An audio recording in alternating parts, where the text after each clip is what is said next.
दोस्तों, गोडजिला सिर्फ महाकाय दानवों का ही बादशाह नहीं बल्कि बॉक्स ऑफिस का भी बादशाह है। डायनासोर पर बनी फिल्में अक्सर बॉक्स ऑफिस पर रिकॉर्ड तोड़ कमाई करती है। अभी तक डायनासोर पर हुई खोज और रिसर्च के अनुसार पृथ्वी पर हुए सबसे दानवकारी डायनासोर का वजन लगभग 80 टन था और उसकी ऊंचाई 60 फीट तक होती थी। लेकिन फिल्मों में दिखाया गया समंदर में छिपता और मानवों से लोहा लेता हुआ 385 फीट ऊंचा और 90,000 टन भारी महाकाय दानव जिसे हम गोडजिला के नाम से पहचानते हैं, वो असली जिंदगी में होना संभव है क्या? अगर बायोलॉजिकली देखा जाए तो ये संभव नहीं है। तो आइए देखते हैं कि ये कैसे संभव नहीं है। अभी तक पृथ्वी पर पाए गए सबसे भारी जीवित प्राणी ब्लू व्हेल का वजन लगभग 209 टन है और एक 90,000 टन के दानव को जीने के लिए हर रोज कम से कम 21,50,000 कैलोरी की जरूरत पड़ती है। इससे कुछ इस तरह से समझते हैं, अगर उस गोडजिला को सिर्फ मानव खुराक पर ही जिंदा रहना होता तो गोडजिला को डेली सर्वाइवल के लिए लगभग 1950 इंसानों को मार के खाना पड़ता,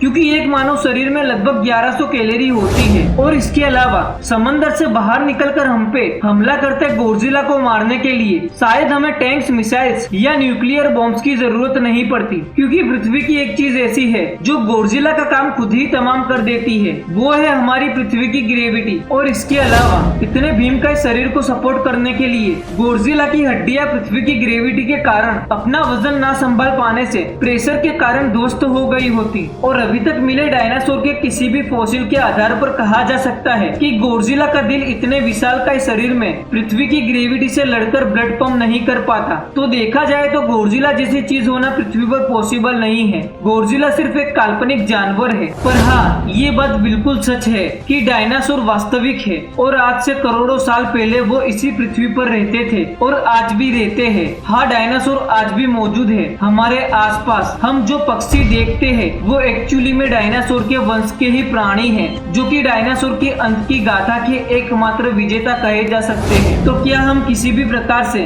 डायनासोर को आज 21वीं सदी में वापस ला सकते हैं? हाँ, हम ये कर सकते हैं। वैसे ही जिस तरह एक जुरासिक पार्क की मूवी में जहाँ पर डायनासोर की विलुप्त हुई प्रजातियों को रखकर बच्चों को उन्हें दिखाकर कमाई की जा सके।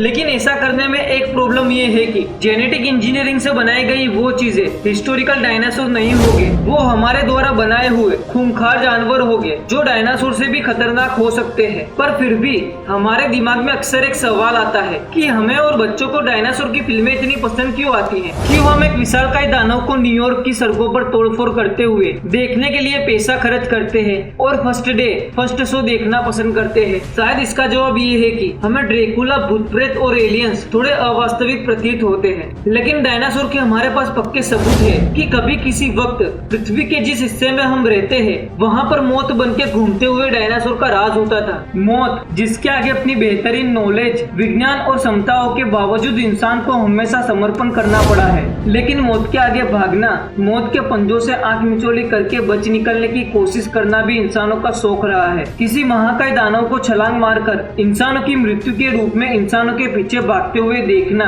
एक जिज्ञासा है जो अवचेतन मन में छुपे हुए भय को सव्य एक दिन मृत्यु से सामना कराने के लिए तैयार करना चाहता है। लेकिन ऐसी फिल्मों में मृत्यु से डरकर भागते इंसान के बीच किसी नायक का उभर कर आना और मृत्यु का पराजय होते हुए देखना ही सबसे सुखद एहसास है। बेशक डायनासोर हम इंसानों की तुलना में विशाल, मजबूत और शक्तिशाली हो सकते हैं, लेकिन इससे ये सच्चाई नहीं बदलती है कि डायनासोर सिर्फ एक इतिहास है जो कि आज से 6 करोड़ वर्ष पहले उन्होंने एक ऐसी सुबह का साक्षात्कार किया था जब आसमान से लगभग 10 किलोमीटर चौड़ी एक चट्टान रूपी मौत आहिस्ता आहिस्ता से उनकी तरफ बढ़ रही थी और अगले ही पल पृथ्वी पर अरबों न्यूक्लियर बॉम्ब्स का एक साथ विस्फोट कर दिया जाने से आई तबाही का नजारा था। चट्टान के टकराने से हुए विस्फोट से उत्पन्न प्रचंड शॉक वेव के कारण विश्वव्यापी भूकंप और समंदर में सैकड़ों मीटर ऊंची सुनामी आ गई थी। ज्वालामुखियों ने अपने मुहाने खोलकर पिघलते हुए लावा की बारिश शुरू कर दी थी। वातावरण में फैली हुई कई किलोमीटर तक गाढ़ी धूल ने सूर्य की जीवन देनीय किरणों का पृथ्वी पर से संपर्क कई सालों के लिए तोड़ दिया था, जिसके कारण पृथ्वी आइस एज में चली गई थी और तत्काल विश्व में मौजूद 75% प्रजातियां इतिहास बन गई थी। पृथ्वी पर मौजूद 100 से ज्यादा विशालकाय क्रिएटर यानी उल्का पिंडों से बने गड्ढे इस बात का सबूत है कि समय समय पर जिंदगी को प्रकृति के क्रूर पंजों ने काल का ग्रास बनाया है। इस वक्त पृथ्वी के आसपास घूमते हुए 32 लाख से ज्यादा ऐसे एस्ट्रॉइड मौजूद हैं जो पृथ्वी पर जलजला लाने के लिए काफी है, जिनमें से 2100 से अधिक इतने विशालकायी है कि एक की भी टक्कर हमारे खूबसूरत ग्रह से जीवन का पूर्ण दोनों सफाया करके पृथ्वी को शमशान में तब्दील कर सकती है। शायद नियति द्वारा निर्धारित किए गए ऐसे ही किसी भविष्य का सामना करते हुए हम इंसानों को भी कभी न कभी जीवन का समर्पण करना ही पड़ेगा। लेकिन हम इंसानों के पास तकनीकी दिमाग और हार न मानने का जज्बा मौजूद है, जो हमें डायनासोर से अलग बनाता है। ब्रह्मांड की गहराइयों में झांकना, अपने टेलीस्कोप की मदद से आसमान में चमकती इन रोशनियों को देखना, अरबों डॉलर खर्च करके भेजे गए पृथ्वी की बाहरी कक्षा में मौजूद चक्कर लगाते सैटेलाइट्स शायद कभी कभी गैर जरूरियात लगते हैं, लेकिन शायद ये गैर जरूरियात काम ही एक दिन आने वाले खतरे को भाप के मानव जाति को डायनासोर की तरह इतिहास बनने से बचा ले। आज के इस वीडियो में बस इतना ही। ये वीडियो आप लोगों को कैसा लगा वो नीचे कमेंट कीजिए, और सचमुच आप लोगों को ये वीडियो पसंद आया है तो इस वीडियो को लाइक कीजिए, वरना डिसलाइक कीजिए, और साथ ही साथ इस वीडियो को अपने दोस्तों और परिवारजनों के साथ शेयर कीजिए। और अभी तक आप लोगों ने चैनल को सब्सक्राइब नहीं किया है तो सब्सक्राइब कर लीजिए, और बाजू में दिए गए नोटिफिकेशन बेल आइकन को प्रेस करना ना भूले। अगली वीडियो आने तक धन्यवाद।